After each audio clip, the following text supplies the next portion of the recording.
jeepney driver sa Metro Manila ang nakaschedule ngayong araw na mabigyan ng 5,000 pesos na cash aid. Live mula sa Quezon City, may unang balita si James Agustin. James? Susan, good morning. Nasa 4,687 na mga jeepney drivers yung target na mabigyan ng 5,000 pisong ayuda dito sa Quezon City ngayong araw. Alas 3:30 pa lamang kanina ng madaling araw ay may pila na ng mga jeepney driver dito sa Quezon Memorial Circle. Hindi mga paserong nag-aabang ng mga masasakyan, mga drivers na maagang pumila para sa ayuda.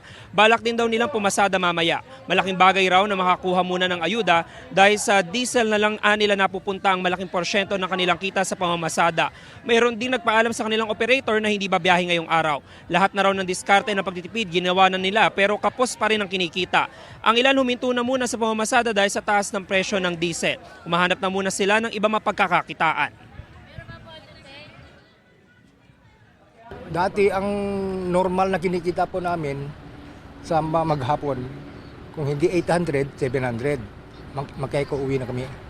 Pero ngayon, masaya na po kami kung may 200, 140, 130. Hindi na po makakasya sa pamilya.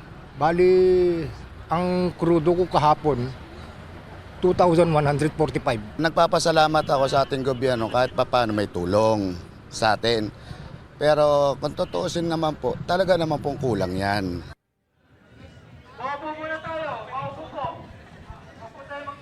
Susan, sa mga oras na ito, ongoing yung validation na ginagawa dun sa mga requirements na daladala nito mga jeepney drivers. Gaya na lamang ng mga nauna natin na i-report dito ng mga TNVS at mga tricycle driver. Ang requirement lamang ay yung driver's license at photocopy niyan. At binavalidate po yan ulit dito ng mga taga-tauhan ng mga TTMD. Yun nga lang kanina nakita natin, may mga nagkakaroon na ng problema at nire-refer sila doon sa help desk. Ilang metro lamang po yung layo dito. Karaniwan doon sa mga problema na nakikita natin dito ay wala sila sa listahan na mabibigyan ng ayuda. O di kaya naman po, iba yung spelling ng pangalan at mali yung birth date. Pero inaantabayanan yung pagdating ng mga taga-LTFRB at DSWD para matugunan din yung hinaing ng mga driver na yan. At alas 7 ng umaga, inaasahan na mabibigyan at magsisimula yung pamamahagi ng 5,000 pisong ayuda. Doon naman po yung payout area. Ilang metro lamang din yung layo mula dito sa validation area. Yan muna po yung latest mula po rito sa Quezon City. Ako po si James Agustin para sa GMA Integrated News.